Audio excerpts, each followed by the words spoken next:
Your vulva is normal. The truth about anatomy no one talks about. Hey there, I know might not be something you usually hear people talk about, or at least not out loud, which is exactly why we need to have this conversation. Have you ever wondered if your body is normal, only to feel ashamed for even asking? If you have, you are not alone.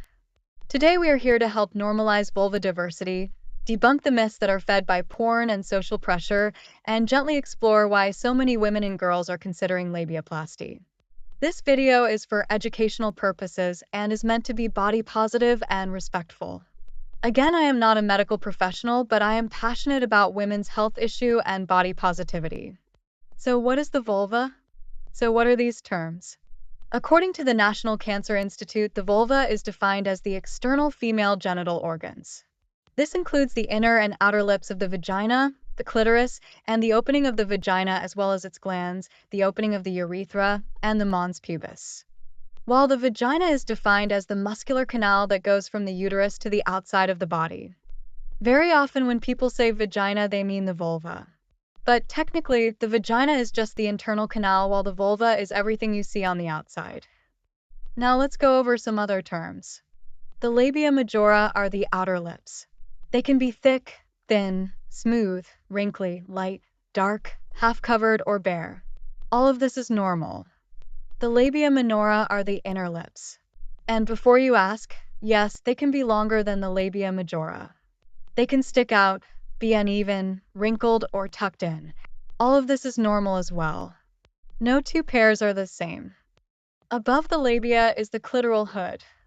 This is a fold of skin that covers the clitoris, which is much bigger on the inside than it looks. According to Britannica.com, the clitoris is the female erogenous organ capable of erection under sexual stimulation. Basically, it is a super sensitive nerve center, not just a button as it is often described. There are two holes down there: the urethral opening and the vaginal opening. The urethral opening is where the pee comes out, while the vaginal opening, which leads to the internal vagina.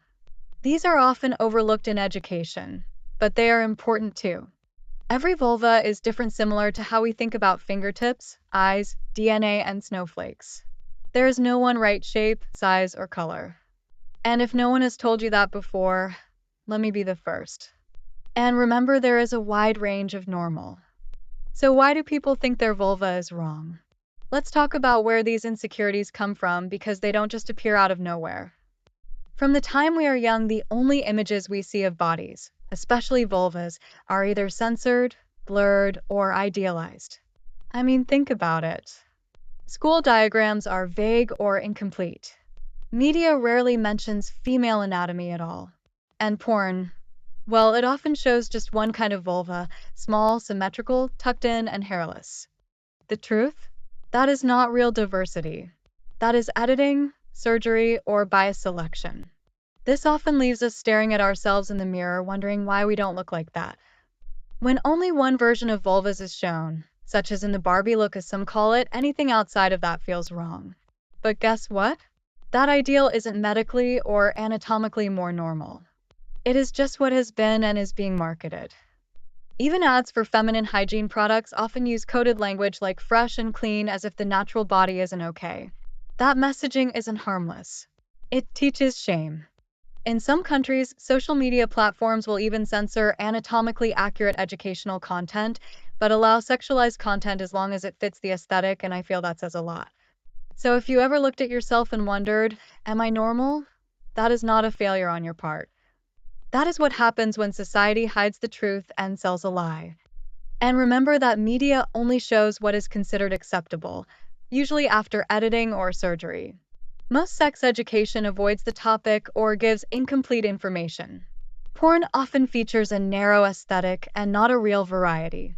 Hygiene and beauty industries profit off our insecurity, and they do that by using coded language to trigger those insecurities to get us to buy their products. All of this creates a cycle of shame, not of truth. Another problem is sex education. Let's just be honest for a moment. Sex education barely scratches the surface when it comes to understanding our bodies. For a lot of us, the only anatomy diagram we ever saw was on a wrinkled handout with blurred lines and half the labels missing. And I don't even remember getting that. For some of us, the closest thing we got to sex education was if we took the anatomy elective in high school. And in some places, they don't even teach the names of the vulva or clitoris. Everything gets lumped under the term vagina. We don't actually learn what is normal, just what they want to keep a secret. This lack of education sends a message. This message isn't direct, but it is loud. It tells us our bodies are something to be ashamed of, something to hide. And when you grow up without accurate information, you fill in the blanks with what you see in magazines, porn, filtered social media images, or locker room whispers. This is where shame takes root as well as insecurity. We start to believe that our body must be the weird one, the broken one, because no one ever told you otherwise. Some people start internalizing these messages at a young age, maybe after a cruel comment, or because their body just didn't match what they saw online. That voice stays with them, telling them that something must be wrong with them. But the truth is, the system is broken and it has failed us. Not the other way around. To summarize, sex education often erases or avoids naming vulva anatomy. Because of this missing information and censorship, we have created a vacuum which is being filled by media and misinformation. The worst part is that kids and teens internalize the silence as shame, and insecurities begin not because of how we look, but because we don't know how much variety is normal and no one is telling us. So what is labiaplasty and why are women getting it?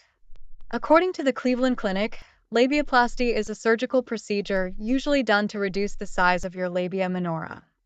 The popularity of this procedure has been on the rise over the last decade. Some people get this procedure because of pain or physical issues, and this is totally valid. If it is causing a physical problem or discomfort, it is a valid procedure to help you be able to go on with your daily life without problems. However, this is not always the case. Many women seek this procedure for aesthetic reasons. This is because they have internalized negative messages from media and other sources and have appearance-based shame. This isn't about judging your choice to do what is right for you and what makes you feel good. This is about making sure it really is your choice and not shame's. So what is normal? There is no one right way a vulva should look. Remember, the labia can be short, long, tucked, stretched, uneven, dark, light, or any other variation, and the idea of a neat or Barbie vulva is a cosmetic construct, not a standard. Compassion and self-love are so important. Remember, you are not broken. Your body isn't wrong, you are not alone. We are all healing from the damage that has been caused by this broken system that has failed us. If no one ever told you before, your body is worthy of love, exactly as it is. And I get it. Learning to accept yourself, especially when the world has taught you to hide, isn't always easy. But it is possible, and it starts with small acts of kindness toward yourself. A shift in how you speak to your reflection. A moment where you choose curiosity over criticism and shame. You don't have to wake up tomorrow and be in love with every part of yourself, and expecting that is unrealistic anyway. But what if, just for today, you gave yourself permission to not be at war with your body? You are not alone in this. There are entire communities, books, and artists out there reminding people every day that their bodies and their vulvas are normal. Here are some books for body acceptance, anatomy, and empowerment. Come As You Are by Emily Nagoski covers sexual health, anatomy, and the science of self-acceptance. It has an empathetic and affirming tone and is considered very reader-friendly. Girls and Sex by Peggy Orenstein talks about the pressure young women face, including appearance-based shame. It is an insightful read for anyone exploring how cultural messages shape body image. More Than a Body by Lexi and Lindsay Kite focuses on reclaiming body image and self-worth outside of appearance. The Vagina Bible by Dr. Jen Gunter is written by an OBGYN. This book breaks down myths and educates with clarity and sass. Period Power by Maisie Hill is a no-nonsense, inclusive, and often humorous deep dive into the menstrual cycle. It empowers readers to understand their hormones, moods, and patterns, making the body feel less like a mystery and more like a trusted guide. Maisie breaks down what is actually going on in your body during your cycle and how you can work with it instead of resenting it, making it a masterclass in body compassion. This book is good for anyone who wants to understand their cycles, reclaim autonomy, and feel more in tune with their body signals. Finally, In the Flow by Elisa Vitti gives a science-backed approach to cycle syncing. It teaches you how to live in rhythm with your cycle, not against it.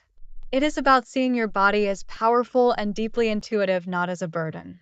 It is good for anyone wanting a more holistic and lifestyle-based approach to body acceptance and hormonal balance. There are also many helpful websites for support. The Vulva Gallery is an illustrated, educational, and body-positive project showcasing real vulvas in art form and is a great way to normalize anatomical diversity. Scarlettine is a sex education site that is inclusive, youth-friendly, and unshaming.